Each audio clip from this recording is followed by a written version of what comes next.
Identifique la ruta de evacuación, zonas de menor riesgo y punto de reunión. Mantenga despejados los pasillos, escaleras y salidas de emergencia del recinto. En caso de activarse la alerta sísmica, conserve la calma, permanezca en su lugar y siga las instrucciones del personal. En caso de incendio, mantenga la calma y evacúe el recinto siguiendo las instrucciones. Si requiere atención especial, indíquelo al personal del staff del evento.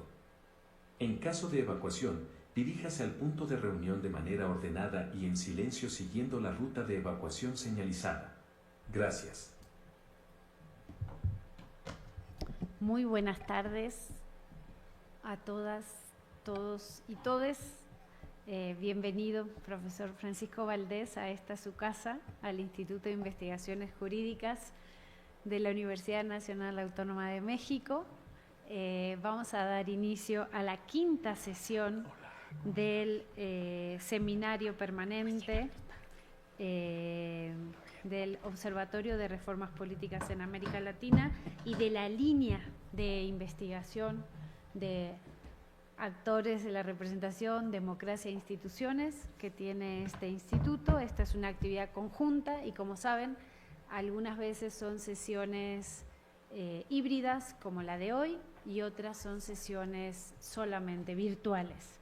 Este año hemos intentado volver a la presencialidad de a poquito, porque inicialmente este seminario comenzó como un seminario presencial. Estamos muy agradecidas a las más de 24 personas que se están ya conectando en el Zoom, en el aula Zoom, el aula virtual de este seminario. Y doy la bienvenida, además del doctor Francisco Valdés, quien va a ser quien presente un trabajo de su autoría original que acaba de discutir en otro espacio también en el que hemos... no, es otro nuevo, sí. Es más nuevo todavía. Y agradecemos al doctor Alejandro Monsiváis, a quien nos da pena no tenerlo aquí con nosotras personalmente, porque nos hubiera encantado llevarlo a comer o invitarle a un almuerzo, una cena, y se conecta desde Tijuana, ¿no? Así que muchísimas gracias, querido Alejandro, por participar en este seminario permanente y como comentarista del trabajo del doctor Valdés, y a la doctora Carolina Gilas, profesora de la Facultad de Ciencias Políticas y Sociales de nuestra universidad y también investigadora del Observatorio de Reformas Políticas en América Latina. También, Caro, cuando quieras te podemos invitar a comer, a almorzar. Y aquí ya llegó mi coequiper, mi amiga, mi colega, la doctora Guadalupe Salmorán, quien nos tiene acostumbrados con su maravillosa moderación de este seminario. Entonces, sí, con la venia de Guadalupe, le vamos a dar paso al doctor Valdés para que presente 20 minutos, 30 minutos, lo que necesites, tu trabajo. La dinámica es muy sencilla, tú presentas en el entendido de que las personas que están adscritas a este seminario o registradas en este seminario han recibido con anticipación tu trabajo y han leído, y la idea es que una vez que tú presentes, los dos comentaristas te hagan sugerencias, comentarios, porque entendemos que es un trabajo en proceso de elaboración y para eso tiene sentido este seminario. Una vez que pase esta primera parte, te vamos a devolver la voz por si quisieras contestar a tus dos comentaristas asignados, y una vez que tú termines, dejamos un espacio para otras personas que quisieran hacer preguntas, comentarios orientadas a tu investigación. Y luego, bueno, depende de la cantidad de preguntas que hayas, hay 2, 3 rondas de preguntas. Cuantos más sucintos seamos todos, mejor, para tener más posibilidades de participación.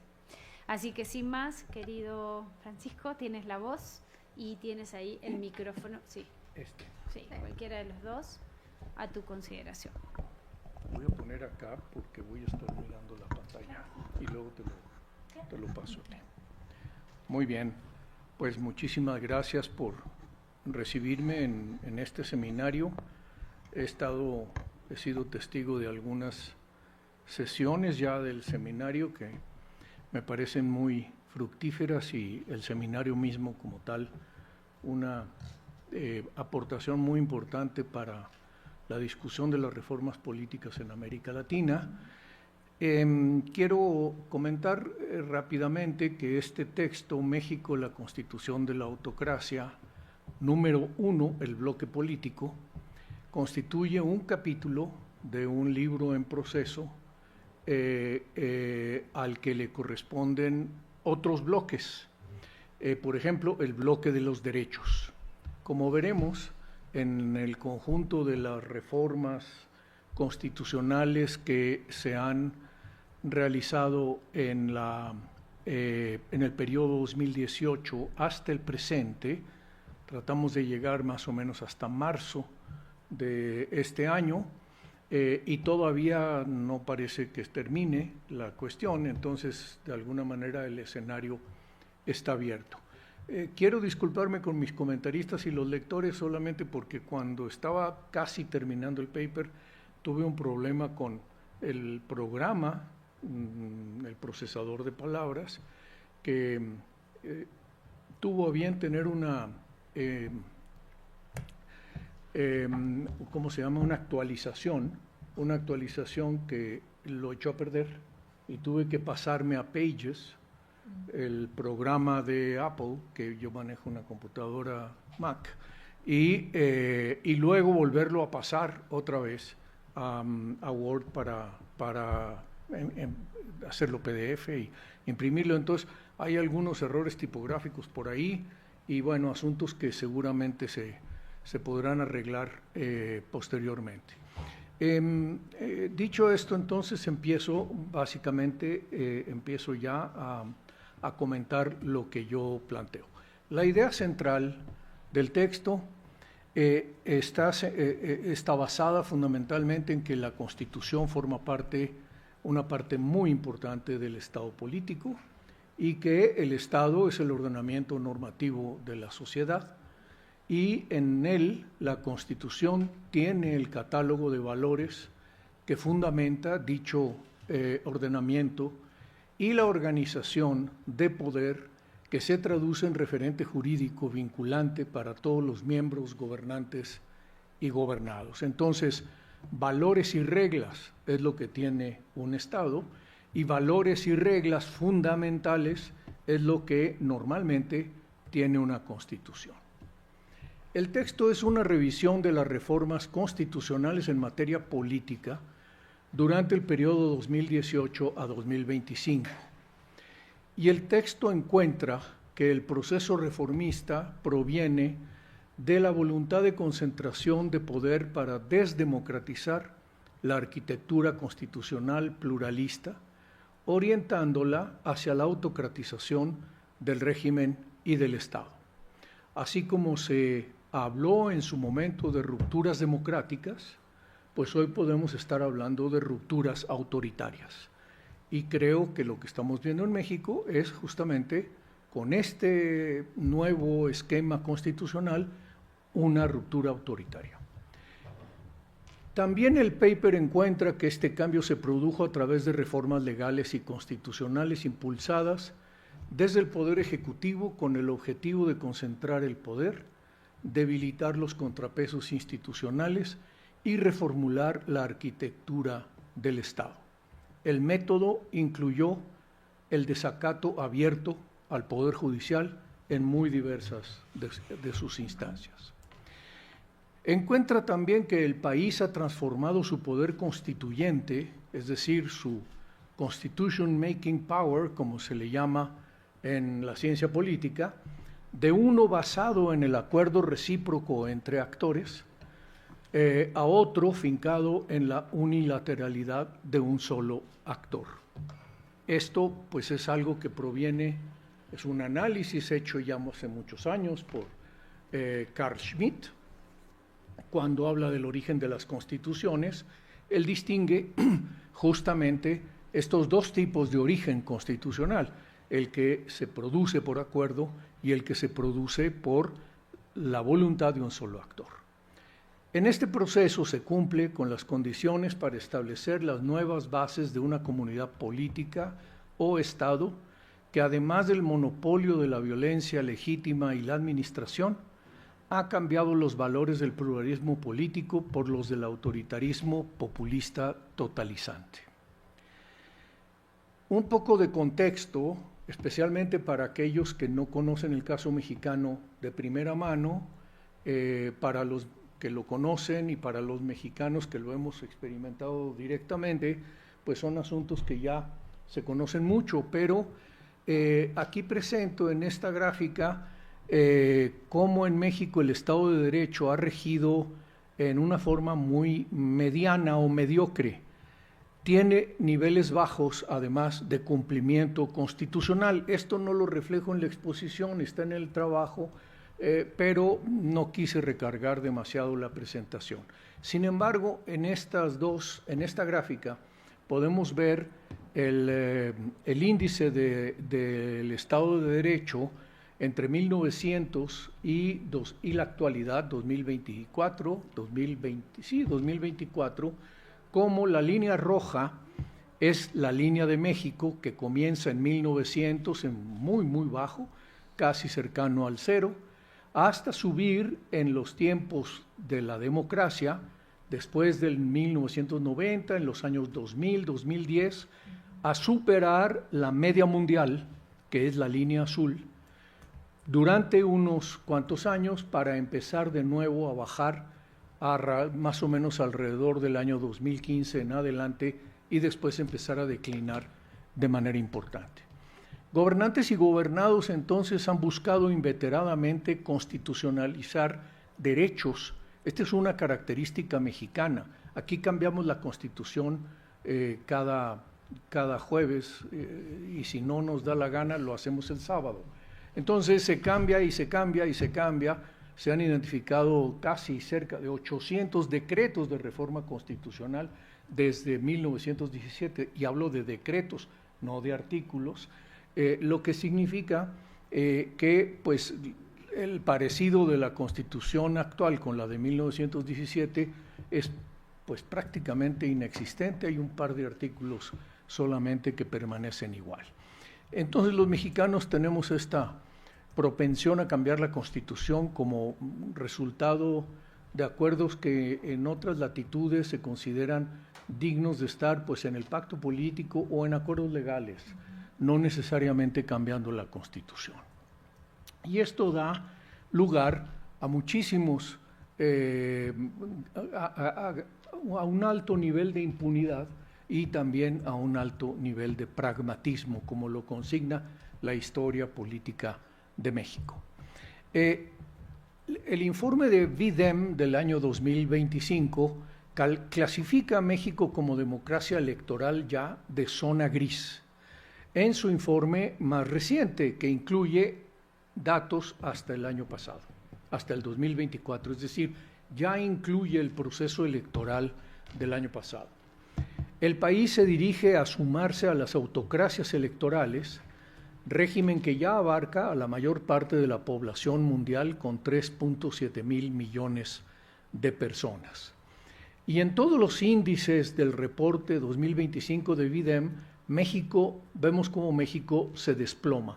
Aquí tenemos los 5 índices de VIDEM: el deliberativo, el liberal, el igualitario, el participativo, el electoral, y aunque tienen diferentes niveles cada uno de ellos, vemos cómo del año 2019, 20 en adelante se agudiza, se profundiza muy fuertemente el desplome en las calificaciones que hace el Varieties of Democracy. Hay que mencionar los resultados de las elecciones como parte del contexto. Y lo voy a hacer muy rápidamente porque creo que esto puede estar más claro para todos. En 2018 AMLO triunfó con el 53% de los votos y los 3 partidos de su coalición obtuvieron el 43% de los votos para la primera legislatura de su periodo. Al no poder reformar la Constitución en exclusividad, la fracción de la coalición gobernante reforma leyes por mayoría simple, con algunas alianzas que requieren algunos casos, pero en la mayoría de los casos pues, le bastó con su mayoría simple, porque a este 43% se le agrega el 8% de la sobrerepresentación que obtuvo desde la primera legislatura. En el año 2021, que es la elección intermedia, en la segunda legislatura del mandato, la coalición de Andrés Manuel López Obrador obtuvo un resultado menos favorable. Se generan bloques de contención de la oposición gracias a esto, que pueden impedir especialmente la mayoría de carácter constitucional. Se inicia claramente una campaña de desprestigio del Poder Judicial, por razones que no voy a examinar en este momento, y la oposición presenta medios de control constitucional en grandes cantidades, acciones de inconstitucionalidad, controversias constitucionales y amparos que en algunas ocasiones fueron vistos favorablemente por la Suprema Corte de Justicia o por los tribunales en el caso del amparo, y que llegaron hasta el nivel de la Suprema Corte en favor de los quejosos, pero esto fue revertido de diversas maneras por los actores fundamentales del bloque político. En el 2024 tenemos el triunfo de la candidata oficial, que es hoy la presidenta de México. La obtención de una mayoría calificada espuria en ambas cámaras del Congreso, y es espuria porque por primera vez existe un consenso muy amplio. Desde luego hay quien no está de acuerdo en que la manera de aplicar la disposición de la Constitución que permite un 8% de sobrerepresentación para los partidos que no obtengan la mayoría absoluta, es decir, aquellos partidos que no hayan ganado por mayoría simple tengan 300 diputados de mayoría simple por sí solos, entonces tienen derecho a la representación proporcional. En este caso, aquí el bloque obtuvo para el Congreso 54% en el Senado, diputados, y 55% en el Senado. Con estos resultados, que aún no eran suficientes para tener las 2/3 partes de los asientos, se aplicó la disposición constitucional haciendo o generando una sobrerepresentación, dándole el 73% de las curules de la Cámara de Diputados y el 66% del Senado, con algunas trifulcas que hubo para comprar algunos senadores de la oposición. En esta sobrerepresentación tenemos entonces una interpretación inconstitucional de los artículos 55 y 56 que contienen esa disposición para permitir, que está diseñada fundamentalmente para favorecer la presencia de las minorías políticas, tratando de fomentar el pluralismo, y la cooptación de legisladores de oposición. El significado potencial de todo este recorrido es que se abre una situación de dualidad de poder entre la presidencia y el Congreso bajo condiciones de mayoría hegemónica y jefatura máxima informal. ¿Qué quiere decir esto? Se ha especulado mucho acerca de si Andrés Manuel López Obrador, que ya no es presidente, es quien realmente ejerce el poder detrás del trono. Hay muchos que opinan que sí, otros que opinan que no, pero se ve con toda claridad que en la manera de relacionarse en temas de reformas legales y constitucionales entre la nueva presidenta y la nueva legislatura, ha habido en ocasiones contradicciones, porque el bloque legislativo considera que deben hacerse cosas que van en contra de lo que ha propuesto la presidenta. Y esto es una evidencia, entre otras, de esta situación de jefatura máxima informal. En varias láminas presento el conjunto de reformas. Aquí tenemos todos los decretos de todas las reformas que se han hecho, no solamente las del bloque político. Quienes han leído el texto lo tienen en sus manos. Tenemos además las reformas de lo que se llamó el Plan C, que es el intento de transformación constitucional más fuerte que se produce a principios del año pasado como resultado del bloqueo que recibe en el ámbito del Congreso las iniciativas de reforma constitucional que intenta hacer pasar el presidente Andrés Manuel López Obrador y que incluyen muy diversos asuntos. Son 20 proyectos de reforma constitucional que el propio presidente presentó como plan de campaña electoral de su partido para las elecciones de 2024, señalando que de ganar, estas serían aplicadas por su partido que obtuviera efectivamente la mayoría constitucional, como vemos que ha ocurrido. Voy a referirme ahora a una selección del bloque de reformas del régimen político en este periodo, en el orden en que se fueron presentando, aunque hay algunas que tuvieron varias reformas a lo largo del periodo. En primer lugar está la Guardia Nacional, con los decretos que están ahí señalados. En el 2019 se produjo la primera reforma para crear la Guardia Nacional como órgano policial de carácter y bajo mando civil y adscrita a la dependencia de seguridad pública del Ejecutivo, teniendo un plazo de 5 años para disponer de la Fuerza Armada. Esta Guardia Nacional se hizo con elementos del Ejército y la Armada de México, aunque se suponía que debía tener una dirección de carácter civil, que durante este periodo no fue sino una figura relativamente débil, o más bien muy débil, porque fue el presidente de la República y los mandos militares los que realmente tuvieron la capacidad de controlar la operación de la Guardia Nacional.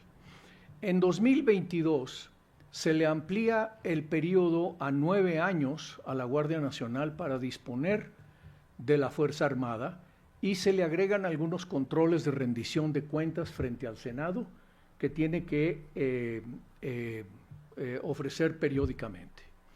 Pero en 2024, una de las reformas del Plan C es una nueva reforma de la Guardia Nacional en la que se le otorga pleno carácter militar bajo mando castrense, cuyo titular debe, sin embargo, aprobar el Senado y queda adscrita directamente a la Secretaría de la Defensa Nacional. Ya no hay ningún tipo de velo tras el cual se oculte la dirección militar y la militarización de la seguridad en todo el país. ¿Qué pasa aquí? También se le da al presidente amplias facultades que no tenía previamente para designar a los demás altos mandos de la Guardia. El presidente prácticamente nombra a toda la dirección de la Guardia Nacional. Lo que cambia con esta reforma a la Guardia Nacional es una superposición de la distribución federalista de la función policial y de seguridad pública. Por eso hablo de algo que pareciera extraño, siendo el mismo Estado nacional, que es el monopolio de la violencia legítima. Hay una nueva violencia legítima, y esa violencia legítima de hoy no son las policías, no es el federalismo en la seguridad como lo era previamente, sino es nacional y prácticamente en su mayoría en el poder de la Guardia Nacional y los mandos castrenses. La siguiente consulta es la consulta popular y revocación de mandato. Se permite la consulta de revocación de funcionarios electos por voto popular y acerca de obras de infraestructura en ejecución y los asuntos de trascendencia regional, no solo nacional. Se llevó a cabo una consulta popular y una consulta de revocación de mandato a lo largo del periodo, que tuvieron bajísima respuesta del electorado y que no fueron, como dice la Constitución, perseguidas por los ciudadanos a través de la recolección de firmas, sino fueron promovidas desde la presidencia y por el partido del presidente. Esta revocación de mandato, de aplicarse, si se consigue en un momento dado, es aplicable en los 3 meses siguientes al cumplimiento del tercer año de ejercicio del mandato correspondiente. Es decir, si el periodo de gobierno de un presidente o de un gobernador dura 6 años, la posibilidad de removerlo se abre en los 3 meses siguientes al cumplimiento del tercer año, es decir, a la mitad de su mandato. Sobre esto se ha especulado mucho, pero una cosa que claramente ofrece es una herramienta que permite remover ejecutivos si el partido lo promueve. Como vemos que ya hay un bloque supermayoritario en el Congreso, en el Poder Ejecutivo, en la mayor parte de los estados de la República, son 24 controlados por el partido en el gobierno, de los 32 existentes, se tiene prácticamente la cobertura necesaria para, en un determinado caso, si hay un presidente o presidenta que quisiera, y esto es completamente especulativo, pero no por ello menos importante, remover a la titular o el titular del Ejecutivo si no sigue las prescripciones del partido. Se reforma el fuero constitucional, dejando al presidente y a otros funcionarios, principalmente los gobernadores, en condiciones de gran debilidad política, que hace peligrar la inmunidad del Ejecutivo. Queda también expuesto a la acusación de crímenes ordinarios el Ejecutivo, cosa que la Constitución previamente lo exceptuaba. De crímenes menores solamente era impugnable por violaciones graves a la Constitución o a las leyes, y delitos graves del orden común, pero se abre a ser juiciado potencialmente por una suma de delitos por los cuales puede ser, digamos, acusado cualquier ciudadano. El Poder Legislativo recibe una pequeña modificación hacia finales en la segunda legislatura federal, cambiando la fecha de inicio de la legislatura federal. En una reforma política anterior, en el 2014, se cambió el momento de toma de posesión del presidente de la República del 1 de diciembre al 1 de octubre, se adelantó, para hacerlo más cercano a las elecciones que normalmente se realizan en junio, de acuerdo al nuevo calendario electoral. Pero se había dejado 2 meses de presencia de la nueva legislatura, cambiando la duración de la legislatura, cosa que los legisladores nuevos y anteriores vieron con malos ojos, y decidieron cambiarla para dejar solo 1 mes, sin cambiar las fechas tradicionales de asunción de la nueva legislatura, que son siempre el 1 de septiembre.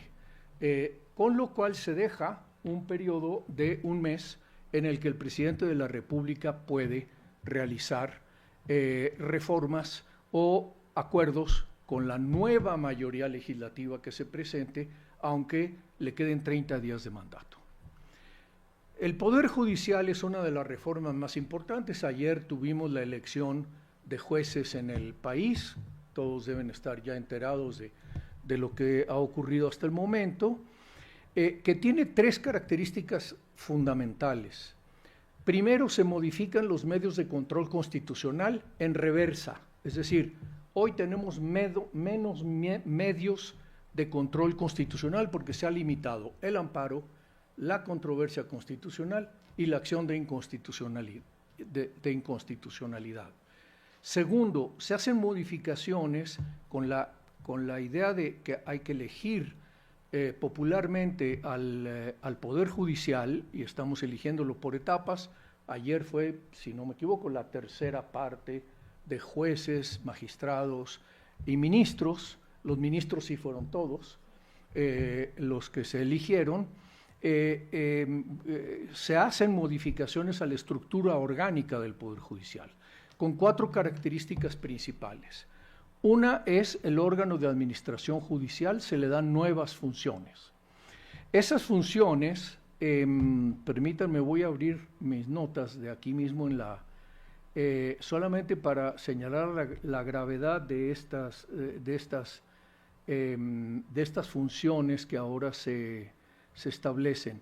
Se le da control administrativo del Poder Judicial, se le da control administrativo del Tribunal Electoral, se le da control de la carrera judicial, se le da el control de la determinación de circuitos, regiones y distritos y sus especializaciones, donde funcionarán los diferentes tribunales, y se le da la facultad de designar a los plenos regionales, que es una figura que se cambió, que ahora voy a explicar. Regreso a la presentación normal, si me lo permite aquí el sistemita, ya lo hice.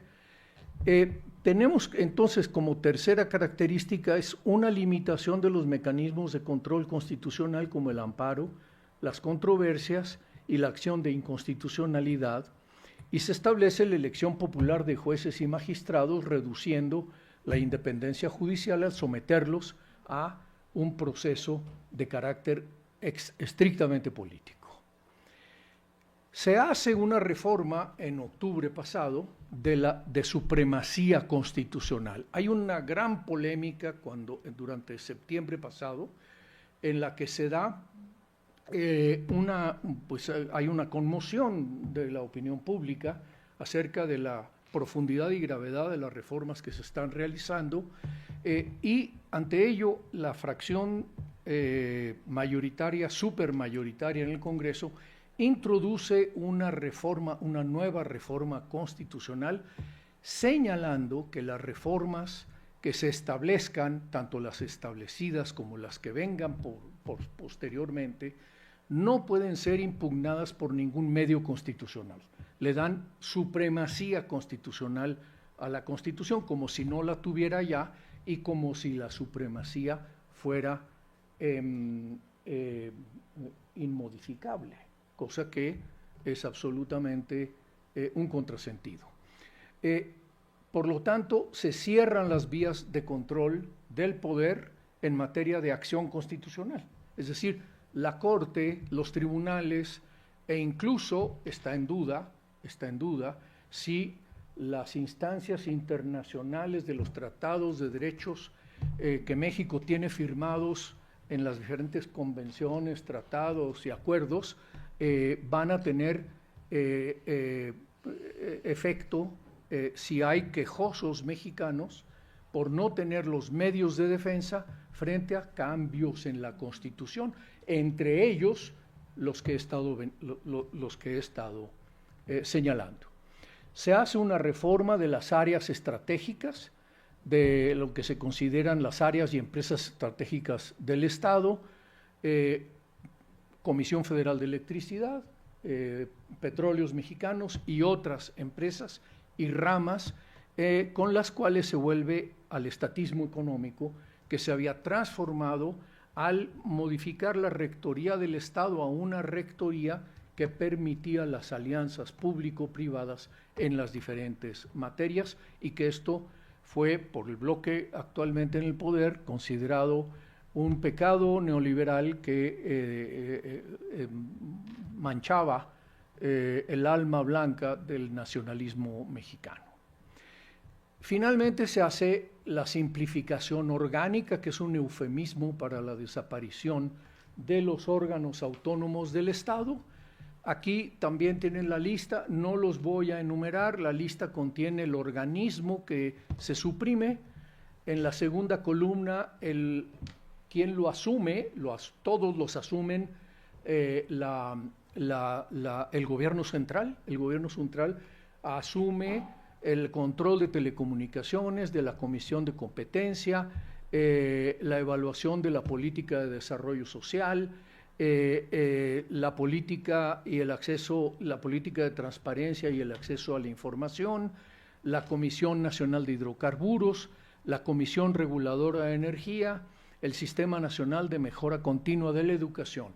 Todos estos eran órganos autónomos especializados que permitían que hubiera controles en la calidad de estos servicios y en la legalidad de estos servicios, y hoy se absorben nuevamente, yo diría que en una forma incluso mucho más fuerte que la que prevalecía hasta antes de la introducción de estos órganos autónomos durante el periodo democrático. Voy casi ya a terminar. Finalmente, en materia de seguridad pública se hace una reforma paralela a la de la Guardia Nacional que amplía el número de autoridades encargadas de la investigación de los delitos. Anteriormente era solo el Ministerio Público y las policías, y ahora se agregan la Guardia Nacional y la Secretaría de Seguridad Pública. Es decir, tenemos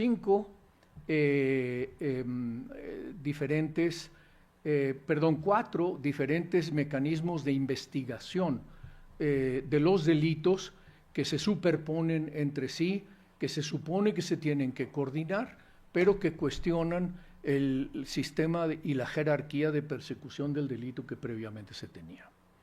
Se hace un refuerzo retórico de la soberanía nacional, rechazando la injerencia extranjera. Literalmente dice en golpes de Estado o elecciones. Se supone que se pueden dar golpes de Estado, nunca se había usado esa figura dentro del texto constitucional. Establece la salvedad de intervenciones extranjeras en investigación y persecución si se diera la autorización expresa del Estado en el marco de las leyes aplicables. Esto tiene que ver con la persecución del crimen organizado, ante lo cual hay pues una gran controversia con nuestro vecino del norte. Se suprime la reelección consecutiva que se había abierto en el 2012, si mal no recuerdo, y que permitía el inicio de una carrera parlamentaria que diera independencia y autonomía a los legisladores. Esta reelección la pudieron experimentar algunos legisladores y legisladoras, sin embargo, pues no hubo tiempo suficiente para que esto madurara y se concibe hoy como una figura también de carácter neoliberal que no debe existir. Y la reforma, esta, por cierto, no reelección, tiene por efecto, como lo tuvo en el pasado, darle mucho mayor poder al partido político dominante, porque va a controlar las candidaturas. Los candidatos ya no se pueden controlar a sí mismos, no pueden postularse de manera independiente sin el apoyo del partido para un segundo mandato, cosa que les permitía la reelección como estaba prevista previamente en el sistema constitucional. Finalmente, hay una reforma político-electoral pendiente que cerraría el ciclo requerido para constituir la autocracia, es decir, el apoderamiento ya completo del sistema electoral, la eliminación de la representación proporcional de todas las diputaciones y senadurías, así como está formulada en el Plan C. Esto todavía no pasa, al parecer, por falta de acuerdo en la coalición dominante, donde hay 2 partidos minoritarios a los cuales la eliminación de la representación proporcional les haría mucho daño porque los obligaría a afiliarse directamente al partido mayoritario o convertirse estrictamente en satélites.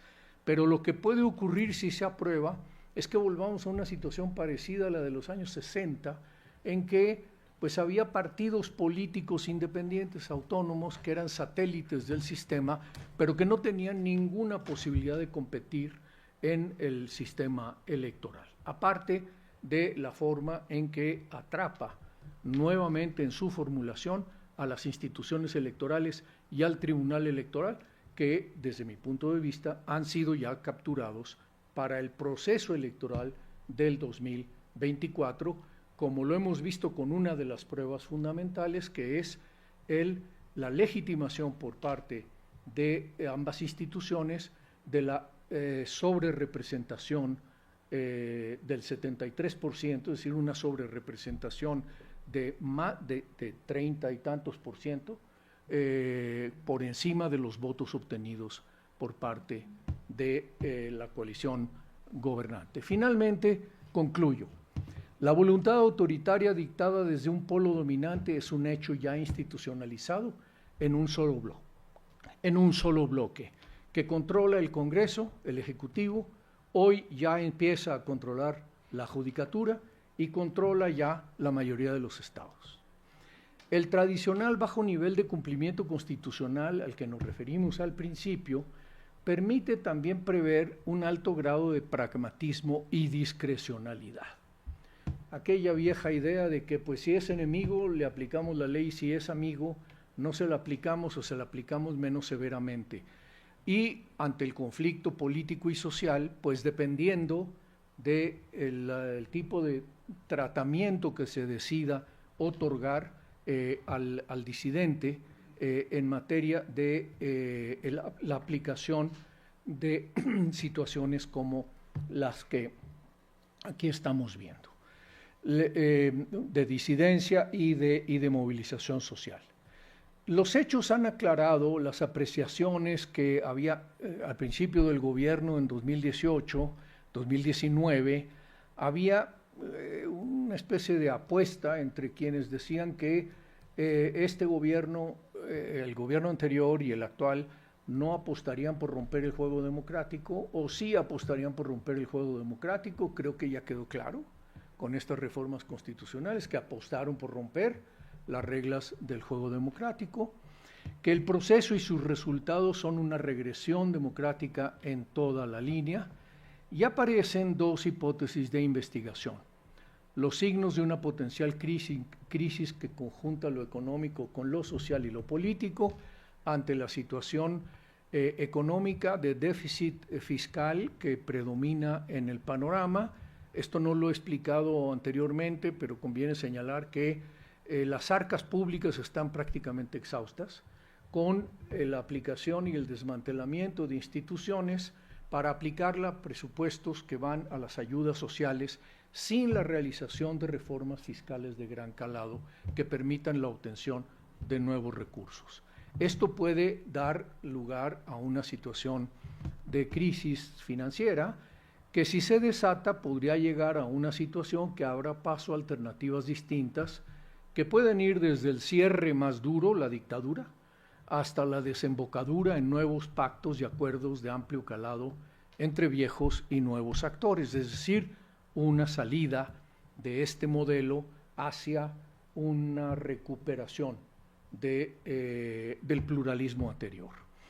Y la otra, que con o sin crisis exista la capacidad para sostener el modelo político derivado de la nueva constitucionalidad, capeando la crisis y suprimiendo factores obstaculizadores, es decir, partidos políticos de oposición, movimientos sociales que se opongan, disidencias de diverso tipo, como ya algunos resortes de reacciones de la clase gobernante lo están permitiendo ver. Una última palabra, porque se me quedó en el tintero en las características de la reforma judicial, es que además del órgano judicial, el órgano, ¿cómo le llaman ahora? ¿El Consejo de la Judicatura? El órgano de administración judicial, se crea un tribunal de disciplina judicial. Esas dos figuras, el órgano de organización de administración judicial y el tribunal de disciplina judicial, están claramente diseñados para ser decididos, sus integrantes, desde las esferas fundamentales del poder, del bloque, en la relación entre Senado y Poder Ejecutivo y Poder hoy judicial, Poder Legislativo y Poder Ejecutivo, con ahora la posible concurrencia del nuevo Poder Judicial que fue electo el día de ayer y que asumirá sus funciones el próximo mes de agosto. Muchas gracias.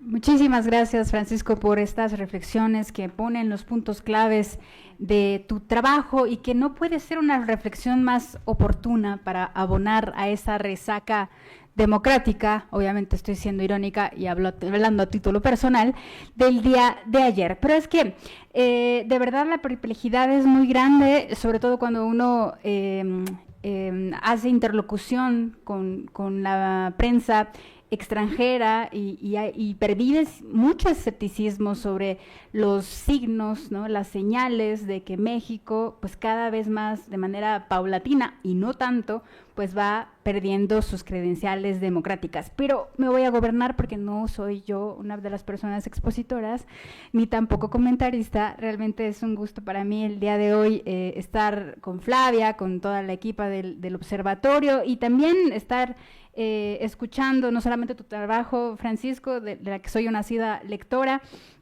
también en los periódicos, sino también de platicar esta tarde con Carolina Gilas y con Alejandro Monsiváis, a quien también admiro y leo muchísimo. Sin más, vamos a pasar según el orden que estaba establecido.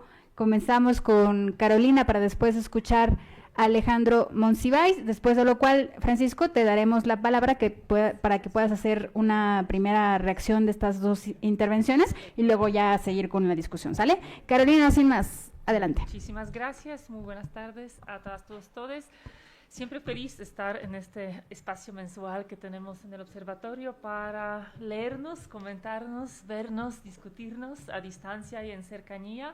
Muy feliz de estar con ustedes, agradecida con Guadalupe, con Flavia por la invitación a sumarme. Un honor poder leer el trabajo de Francisco Valdés-Ugalde, a quien admiro muchísimo. Muy feliz de compartir ese rol de comentarista con mi querido Alejandro. Y bueno, les tengo que decir que es muy difícil ese rol de comentarista. Y es muy difícil comentarle al doctor Francisco Valdés-Ugalde.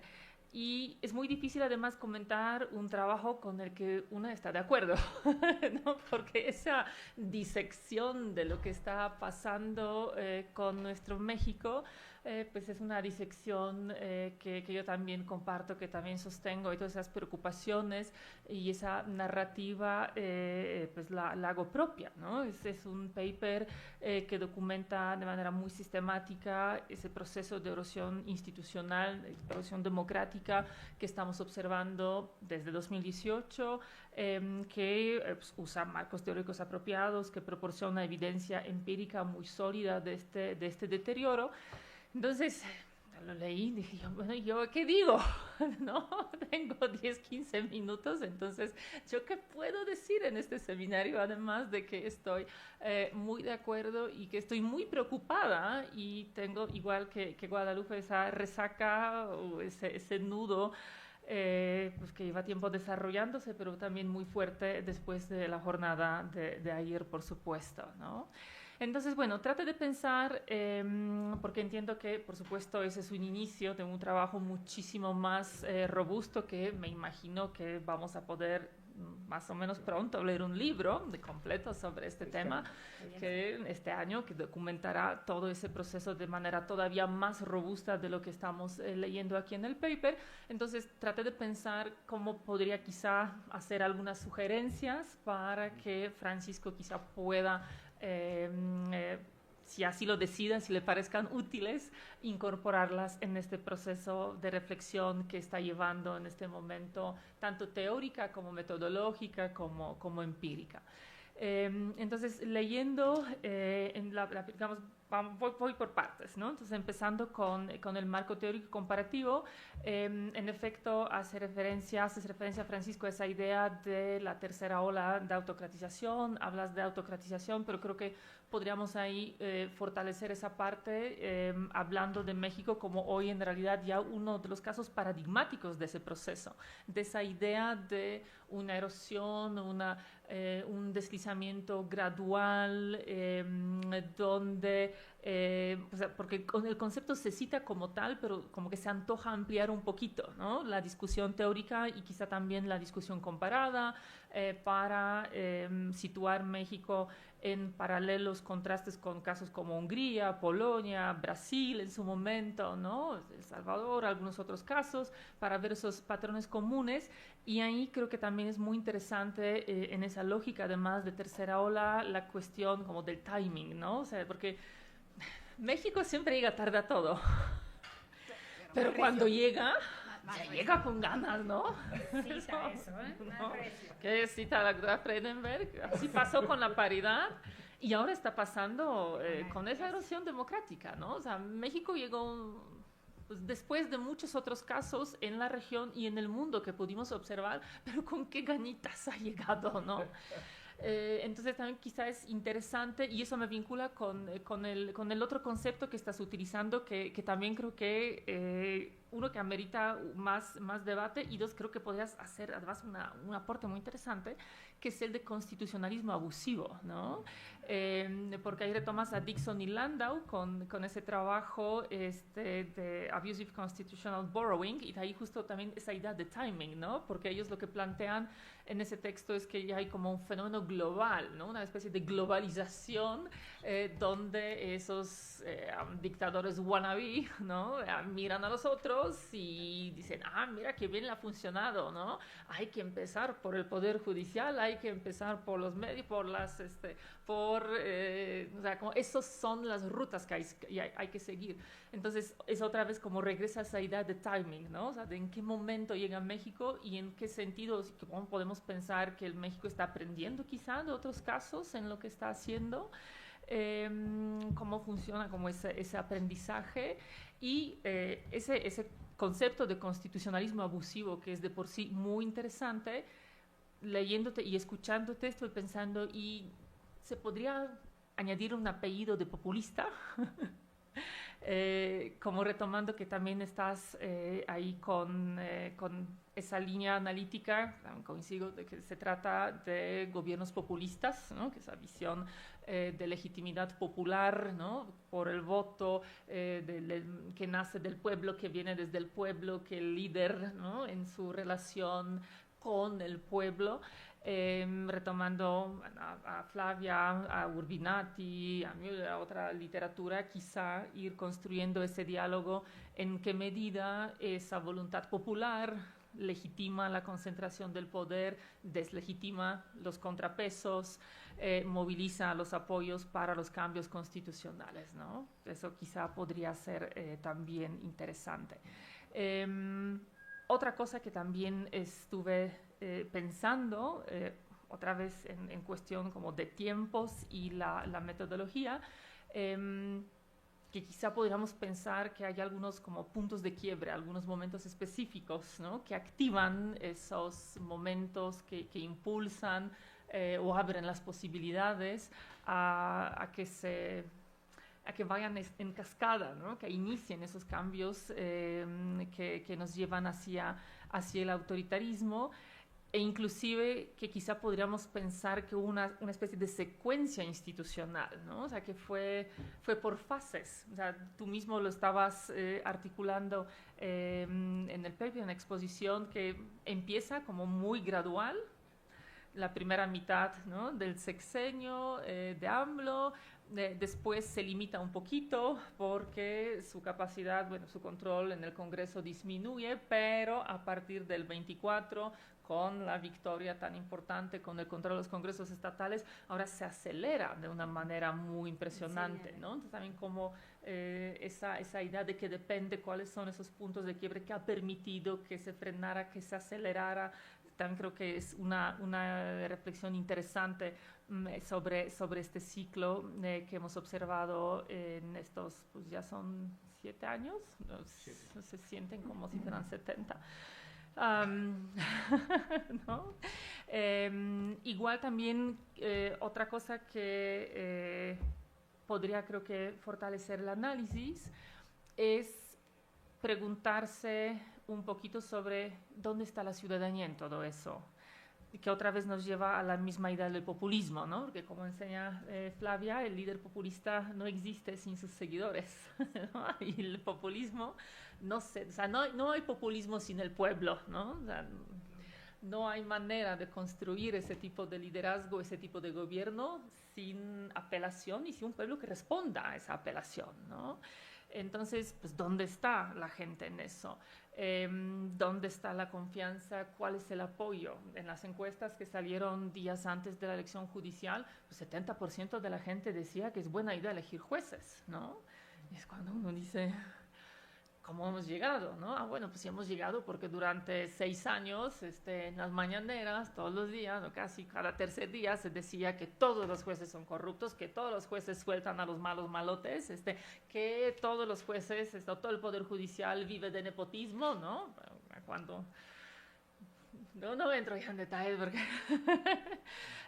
los datos no nos muestran necesariamente, ¿no? Hasta los datos de INEGI no nos muestran ese panorama, ¿no? O sea, cuando nos dicen claramente que dónde está el cuello de botella, dónde está el problema de la impunidad en México, en realidad no es en el Poder Judicial, sino es en los ministerios públicos, en las policías, en las fiscalías, ¿no? Pero esas no son... Bueno, objeto de reforma, no sé si pedir la reforma, porque de la última que se habla es que va a regresar al control político del Ejecutivo, entonces ya también uno tiene que saber qué pide, ¿no? No sé si hay que pedir una reforma al sistema de fiscalías y de policía, porque nos va a salir chance y peor de lo que hay. Pero bueno, quizá también pensar justo en la ciudadanía, cómo percibe, si apoya esa concentración del poder, dónde se sitúa y por qué se sitúa en ese lugar, que también creo que tiene que ver mucho con... pues francamente, pues con una crisis, ¿no? del modelo anterior, con esa insatisfacción de la ciudadanía con la democracia, que tenía que ver con, hay que reconocerlo, no necesariamente el Poder Judicial, pero en general altísimos niveles de corrupción, con esa percepción de que no importa quién gobernaba, todo seguía igual, incapacidad y quizá también falta de voluntad de resolver ciertos problemas vinculados con la pobreza, con la desigualdad en el país, con esa percepción de que pues tenemos sistema plural, pero votan todos juntos, ¿no? Van a todos lados todos juntos, entonces como ¿dónde está ese pluralismo? ¿Dónde está esa diferencia? O sea, tampoco es que esa democracia electoral que teníamos realmente funcionaba adecuadamente y satisfacía lo que la ciudadanía esperaba de ella, ¿no? Después igual, ¿dónde están las élites, no?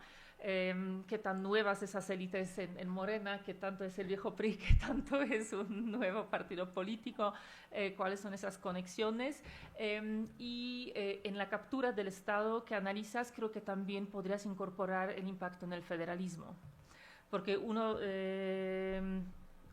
de los elementos que se libera o que aparece en la transición mexicana es el resurgimiento o surgimiento de los estados como actores políticos y de las gubernaturas como actores políticos. Pero desde la llegada de la 4T eso ha estado otra vez disminuyendo, ¿no? A través, bueno, de una subordinación política, pero también control presupuestal, toda una serie de pues controles metaconstitucionales otra vez desde el Ejecutivo que han subordinado de manera importante a las gubernaturas nuevamente al poder presidencial, ¿no? Entonces, como otra vez tenemos también esa reversión de controles, porque en los sexenios pues foxista, calderonista, peñista, los gobernadores y la CONAGO sí funcionaban como también una parte del sistema de contrapesos, ¿no? al poder presidencial.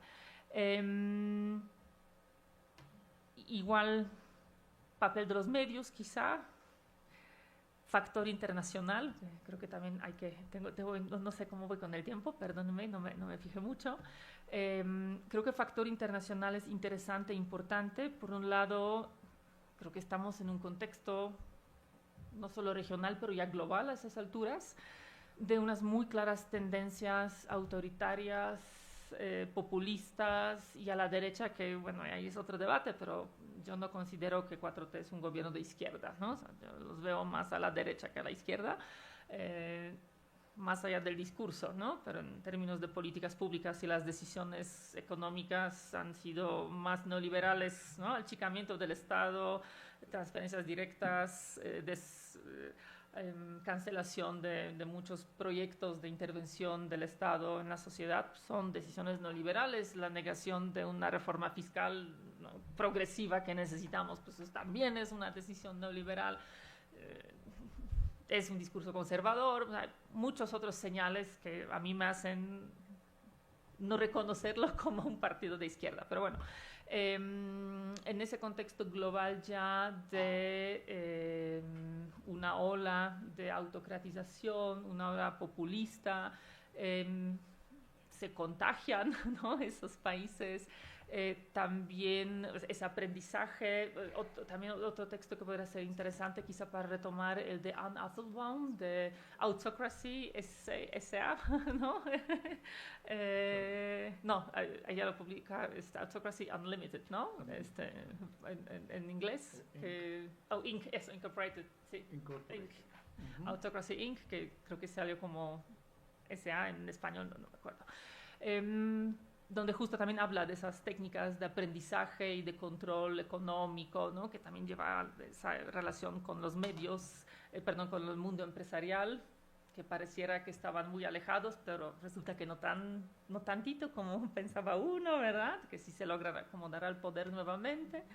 Y en otro sentido, quizá no tanto en sexenio de López Obrador, pero creo que de manera muy marcada en la actualidad, la relación o el factor Trump, ¿no?, para el gobierno de Sheinbaum, porque creo que el apoyo, por ejemplo, que hoy estamos notando a la presidencia, o sea, ese apoyo, valoración positiva del gobierno de Claudia Sheinbaum, creo que no se explica del todo sin el factor Trump, ¿no? Esa presidenta que resiste a los embistes del bully más grande, ¿no?, que nuestra soberanía quiere subyugarnos, quiere aprovecharse de nosotros, pero ella resiste y además él la respeta, entonces, ¿no?, y ya ante ese peligro tenemos que unirnos con nuestra líder, ¿no? Es un poco ese rally around the flag, esa lógica como ya muy clásica, ¿no? Entonces quizá eso también podría ser un factor interesante, ¿no? O sea, por un lado,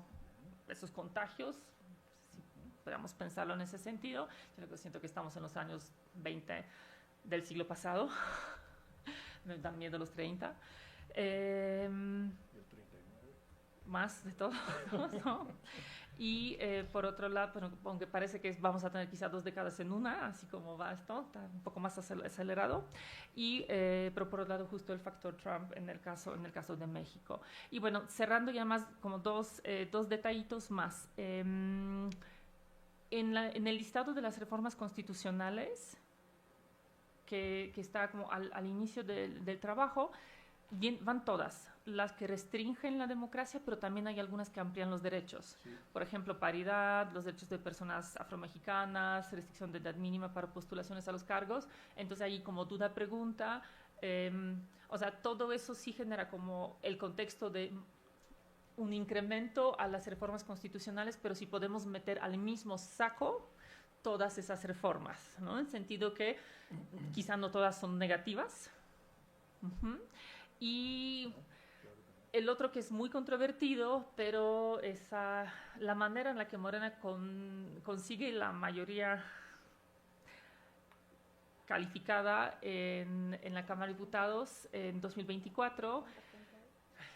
Yo estoy de acuerdo que eso se podría haber resuelto de una mejor manera, pero también creo que sí hay que tener muy claro que hubo precedentes, porque en 2012 y en 2015 tuvimos la misma situación.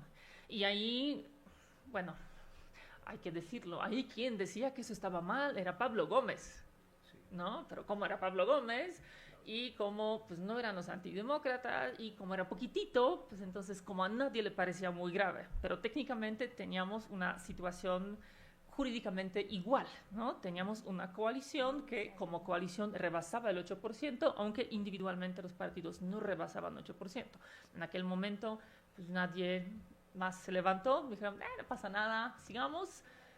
Así que, porque técnicamente se asignó idénticamente como en aquellos dos casos, ¿no? Estoy de acuerdo que el resultado es muy distinto y las consecuencias son muy distintas, y creo que sí había mejores salidas para eso. Yo estoy convencida que sí, pero también el contexto es más complejo teniendo en cuenta esos antecedentes, ¿no? Porque ya ahí había que revisar, ¿no? Y quizá replantear la interpretación constitucional de la sobrerepresentación en México, y no hubiéramos estado en una situación tan complicada en 2024, ¿no? Porque ¿por qué cambias de criterio si se trata de un partido y no te parecía tan mal si se trata de otros, ¿no?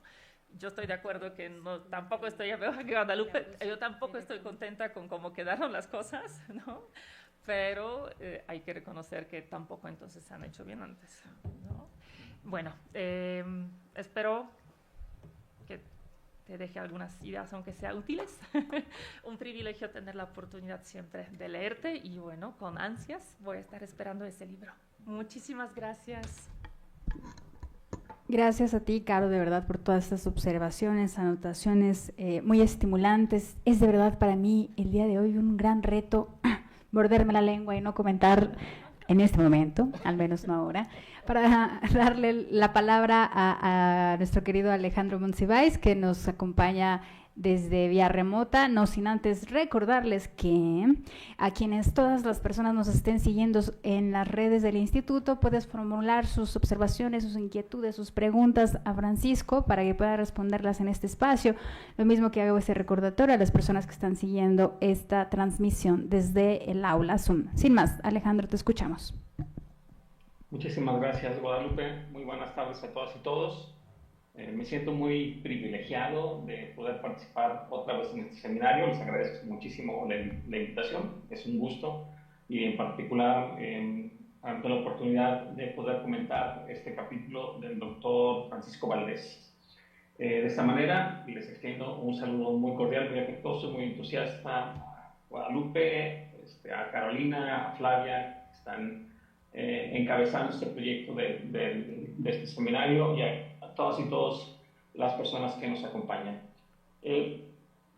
Yo estoy muy consciente de que muchos estamos disfrutando, entre comillas, esta resaca democrática, también entre comillas, y que estamos ansiosas por participar y opinar. Entonces, creo que voy a ser breve para dar espacio a poder conversar un poco más con Francisco.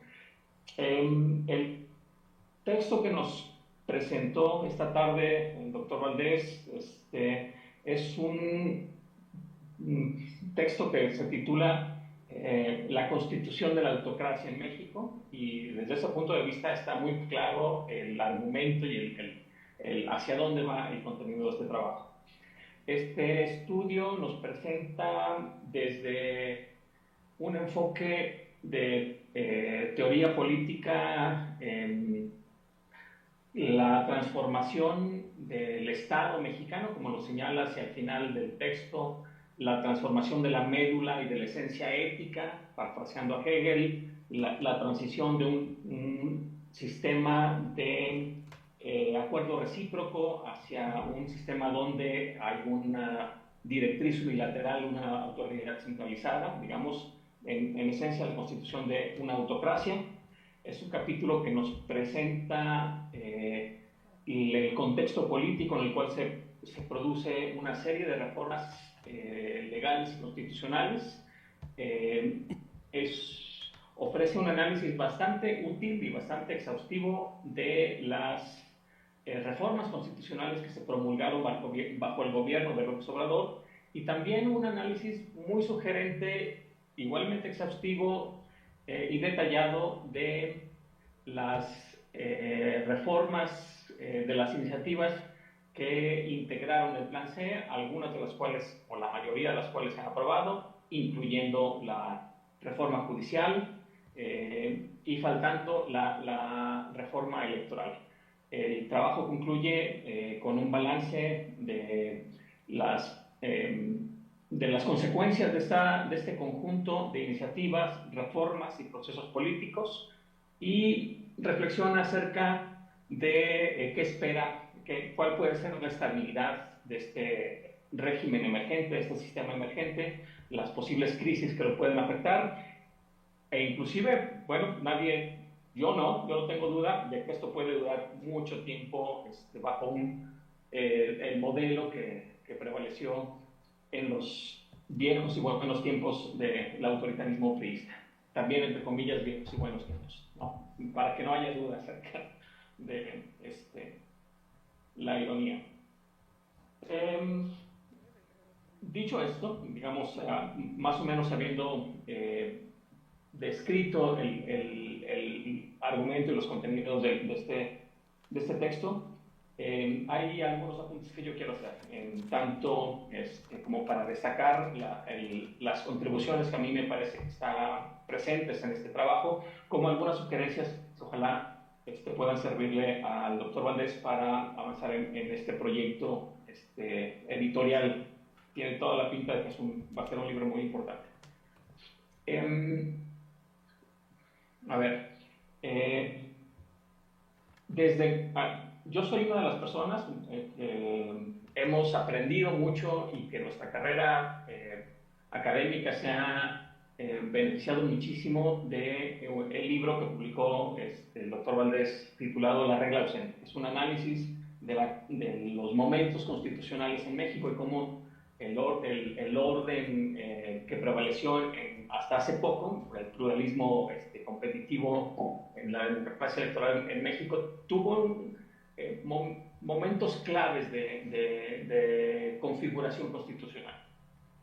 En ese sentido, este texto a mí me gusta y me entusiasma precisamente por eso, porque es un análisis del caso mexicano, de la transformación política de México, pero sobre todo es un análisis desde una aproximación muy original que combina teoría constitucional, teoría de la democracia y análisis político del proceso y de la coyuntura.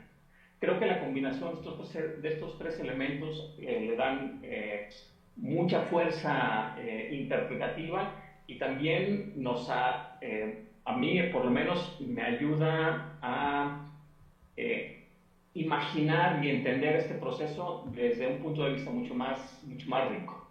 En síntesis, me gusta mucho el enfoque de esta integración conceptual que le da centralidad a la teoría constitucional para entender la transformación de nuestro país y de nuestra democracia. En ese sentido, y un poco voy hacia las observaciones sobre el capítulo o el texto y su integración en un libro más amplio. ¿Cómo decirlo?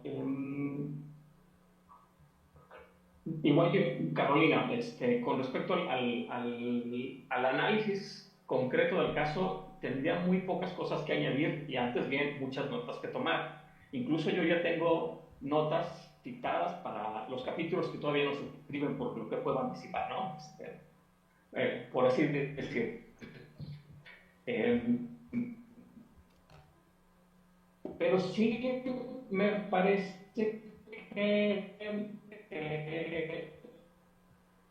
me gustaría conocer del volumen del cual forma parte. ¿Qué lugar ocupa? ¿Es el capítulo 1? ¿Es el capítulo 2? ¿Cuántos capítulos vienen antes? ¿Cuántos capítulos vienen después?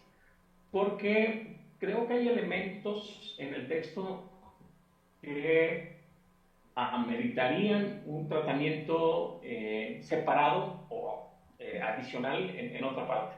Y es específicamente el desarrollo de las categorías analíticas, de las categorías conceptuales.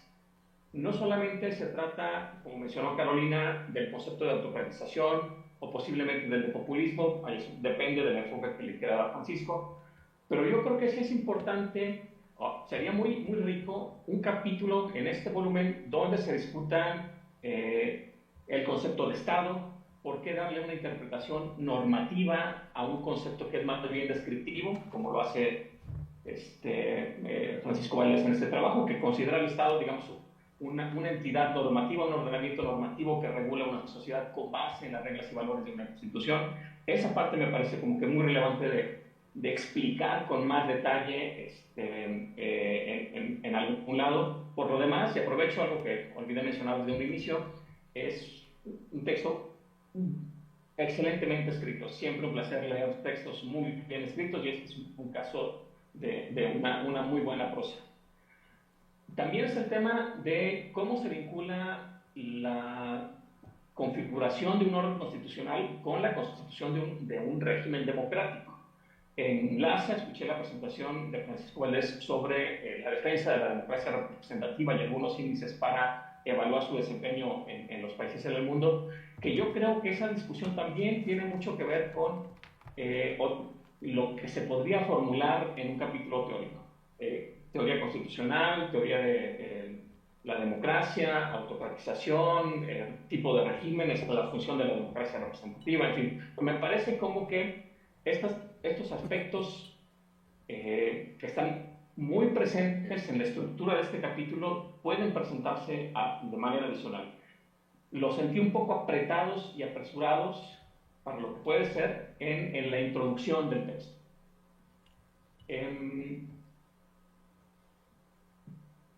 También me parece, en ese mismo sentido, que la conclusión, la parte final del trabajo, se adentra más en reflexiones coyunturales y, digamos, de futurismo político, por así decirlo. Y yo creo que está bien, pero me parece que ese puede ser un ejercicio hacia el final del volumen, más que hacia el final del capítulo. Creo que el capítulo podría, no sé, esta es una simple opinión y es una lectura, en la medida en que este capítulo nos ofrece el recuento, análisis y las consecuencias políticas de las reformas constitucionales del obradorismo.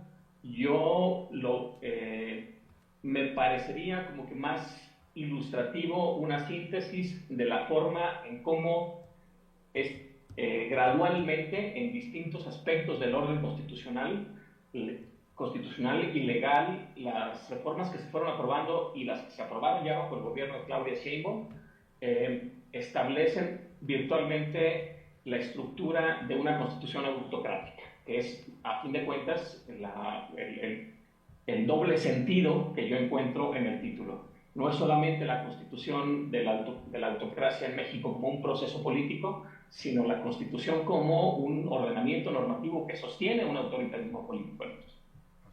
Y a reserva de entrar en más detalle, yo creo que estos serían mis comentarios principales. También invitaría a Francisco a reflexionar acerca de dos cosas. Una es un detalle muy menor, que coincido parcialmente con Carolina en lo de las condiciones que permitieron que se le asignara, que la coalición de Morena obtuviera la supermayoría en la Cámara de Diputados en 2024. Lo que creo que vale la pena mencionar es que, si bien es cierto que esa regla de asignación se utilizó en 2015 y en 2018, fue en 2021 cuando un acuerdo del INE, cuando lo presidían Córdoba y también estaba Murayama y otros, fue un acuerdo que estableció reglas previas a la elección para impedir que se realizara que se ha llamado un fraude a las reglas constitucionales, permitiéndole a la mayoría, a una coalición mayoritaria, competir como coalición y recibir escaños como si fuera un solo partido, como si fueran partidos diferentes, ¿no? Entonces, ese punto me parece importante, porque sí fue una intervención deliberada del INE lo que impidió que Morena adquiriera nuevamente una mayoría calificada en 2021, y que además, en buena medida, desencadenó la reacción de López Obrador para ahora sí lanzarse en contra de, digamos, para subvertir, transformar el régimen político. El otro aspecto es, no sé si para este capítulo, no sé si para otros capítulos, y no sé si tenga cabida en este proyecto, pero yo creo que me parece muy importante identificar el rol de la reconstitución de un partido dominante para apuntalar todos estos procesos y todos estos cambios. Si bien Morena tiene más poder legislativo que poder electoral, creo que es un fenómeno que merita analizarse cómo se fue capaz, como organización política, de capitalizar el enorme capital político del presidente y convertirse, digamos, en una maquinaria de operación electoral, territorial y legislativa para constituir el autoritarismo.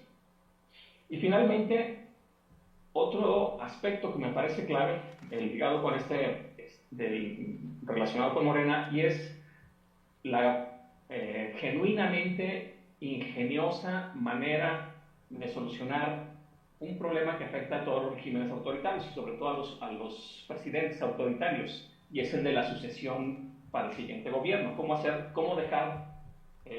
lograr que quien se quede en el poder no revierta los cambios. Y yo creo que la maniobra, el proceso que involucró el apuntalamiento de Claudia Sheinbaum como candidata y toda la serie de controles informales que tiene en el Senado, en la Cámara de Diputados, en el partido, en el territorio, todo eso, digamos, yo diría bastante bien controlado informalmente por López Obrador, aún después de haber dejado el poder, ilustran, digamos, una imaginación política maquiavélica bastante, desafortunadamente, bastante estratégica y meritoria. Entonces, bueno, estos serían mis comentarios, les agradezco mucho y estoy atento al diálogo que siga. Gracias.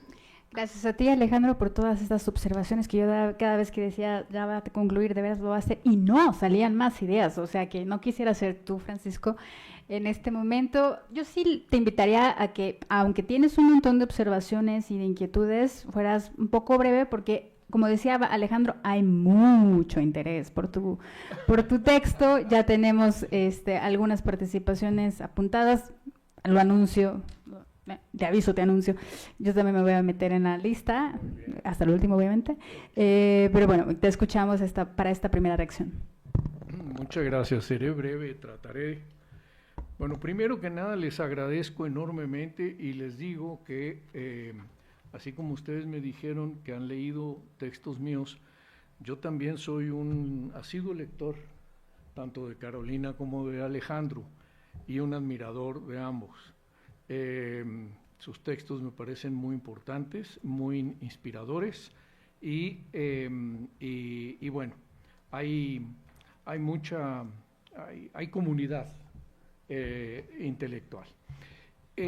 Segundo, les agradezco todos los comentarios que han hecho, porque bueno, me han dado tarea, me han hecho el índice, o por lo menos 2 índices de un libro o varios libros, y todos los puntos que han tratado son fundamentales.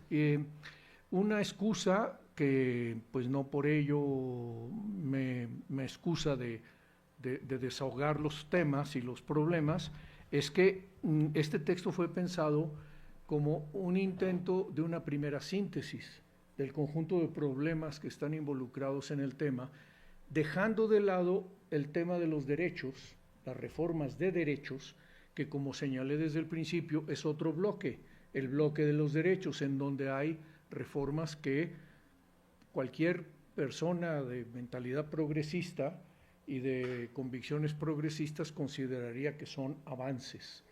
Y eso estará examinado en otra parte, en ese balance entre beneficiar y comprar, cooptar.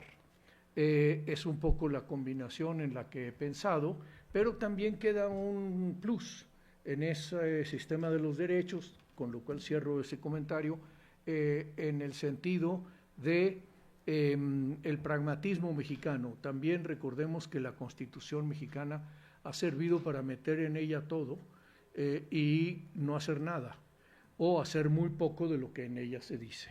Entonces, también en ese sentido, los derechos pues son algo que está por verse, de qué manera efectivamente se cumple y de qué manera se hace una compatibilización que está muy clara en el discurso, muy insistente en el discurso, entre todo esto que se ha hecho, que a nosotros nos resulta autocrático y desdemocratizante, con el sistema de los derechos humanos, que por sí mismo es un sistema que solo puede realizarse efectivamente en situaciones democráticas. Voy a referirme, no voy a tratar muchísimo los datos que me han formulado. Hay algunos que me interesa mucho señalar. Hay dos que creo que son paralelos, tanto mencionados por Carolina como por Alejandro, que es el tema de profundizar en las categorías. Desde luego, en el principio del trabajo hay una parte del texto es muy, muy apretada, en donde está como los puntos cardinales fundamentales que habría que tratar, y no es exhaustivo, es apenas una pincelada de lo que es necesario desarrollar y que amerita un capítulo por separado por completo, y efectivamente el libro está pensado para tratar todo el problema de la caracterización de la democracia y sus fallas anteriores, surgimiento en la democracia de una fórmula de corte autocratizante y la realización de este programa y proyecto sobre el trasfondo de una democracia que al final de cuentas fracasó. Para decirlo de alguna manera, solo el tiempo, diría Hegel, el búho de Minerva aparece en el ocaso, se podrá saber si algunos elementos serán rescatados o rescatables posteriormente. Y en ese sentido no me detengo en la organización del libro, que sí la tengo pensada y coincide bastante con muchos de los comentarios que se han hecho, y esto pues por razones naturales del tema que se trata y de los problemas que están implicados en él. Quiero señalar simplemente que además hay una forma, la elaboración de este libro corre en paralelo, y esto a propósito de un comentario de Carolina, con un proyecto de investigación donde estamos analizando una docena de países latinoamericanos y de fuera de América Latina, comparando procesos de democratización y desdemocratización. Entonces, este libro forma parte de ese proyecto, aunque tiene su vida propia y su autonomía, pero en ese proyecto estamos desarrollando varios casos latinoamericanos, un poco en el mismo sentido.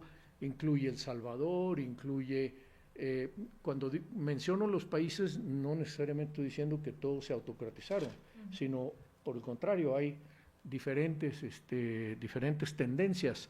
El Salvador, Costa Rica, Colombia, desde luego Venezuela, y los procesos como se han resuelto en el caso de Brasil, y otros casos del ámbito postcomunista europeo, que naturalmente entran también dentro de procesos muy semejantes o parecidos, en los que la incógnita es qué hace que unos se mantengan en el proceso de democratización y otros hayan generado una reversa verdaderamente espectacular, quizá la más importante de todas, Bielorrusia y Rusia, las dos Rusias, la bielo y la no bielo, hasta llegar a situaciones donde ya pues son autocracias plenamente constituidas, ¿no? Y déjenme una anécdota nada más respecto al último comentario que me gustó mucho de Alejandro, la ingeniosa manera de resolver la sucesión controlando a la sucesora con un plan maquiavélico de corte magisterial o magistral. Antes de las elecciones del 2006, esas elecciones tan peleadas que resultaron en menos de una décima de diferencia entre el ganador y el perdedor presunto, ambos presuntos si se quiere, o no presuntos, pero que fueron conflictivísimas. Yo estaba trabajando algunos proyectos con un amigo ya afinado, Porfirio Muñoz Ledo, y llego un día a su oficina y lo encuentro leyendo El Príncipe. Y entonces le digo, ¿pero qué estás haciendo, Porfirio? ¿Cómo tú volviendo a leer El Príncipe si te lo sabes de memoria y lo practicas cotidianamente? Me dijo, no, es que estoy encargado de la formación del Príncipe.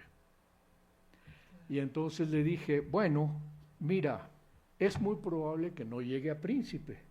Yo le dije por mi parte, porque yo consideraba que no, que ocurriría más o menos lo que ocurrió, aunque mi margen era mayor, y luego pues la historia nos dio que el señor se fue a recolectar la voluntad popular y lo logró.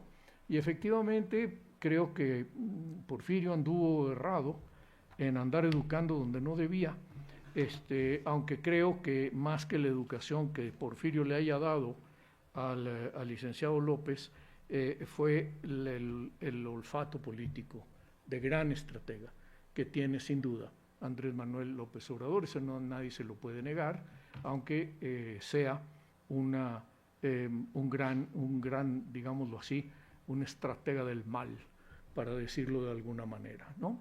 Pero bueno, eso ya puesto entre comillas, ¿no? Para que no me vayan a acusar de que ando viendo yo demonios y moros con tranchete. Ahí están de todas maneras. Como decía el dicho aquel, no por ser paranoico, eso significa que no te ande persiguiendo. Entonces, pues lo dejo ahí y agradezco de nuevo todos sus comentarios. Gracias de nuevo, Francisco, por estas primeras reacciones, y voy pasándote los comentarios, preguntas de nuestro querido público. La primera es de Abraham Jesús Mendoza Betanzo, y dice, quien nos sigue a través del YouTube, saludos Abraham, dice, mi pregunta es la siguiente: a partir del proceso electoral judicial de ayer en México, ¿cuál es el panorama jurídico constitucional que nos depara en los próximos años? Esa es la primera. Luego está Víctor Hugo en el Zoom. Dice, dentro de este proceso, la Suprema Corte estará presidida por una figura falta de conocimiento, capacidad y distancia con los poderes ejecutivo y legislativo. En este marco, ¿podemos seguir reconociéndonos como una república? Ese es Víctor Hugo, también gracias por tu pregunta. Y siempre a través del Zoom, no me acuerdo de quién es la pregunta. ¿De quién? Analía.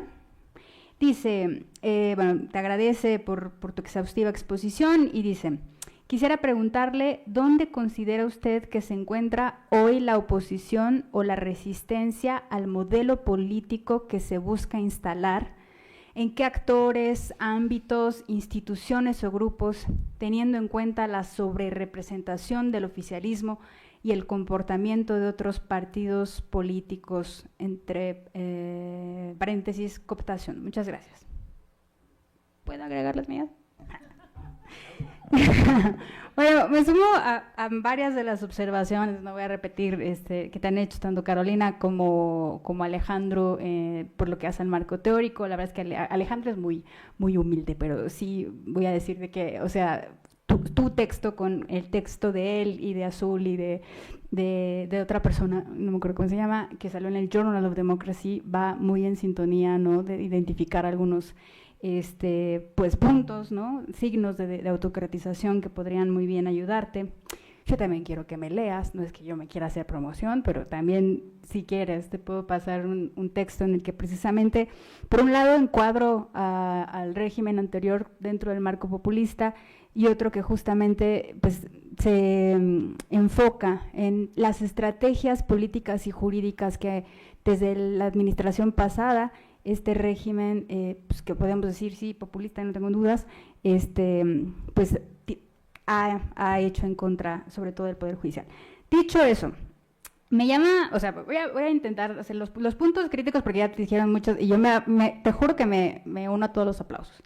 Me hace mucho ruido que al principio de tu texto tú hables de una transformación del poder constituyente que no del poder constituido. O sea, siento que hay como que, ¿por qué no hablar del...? O sea, sé que obviamente, bueno, no sé, me imagino que es provocadora la cosa, pues porque obviamente si nosotros leemos este conjunto de reformas pues constitucionales, ¿no?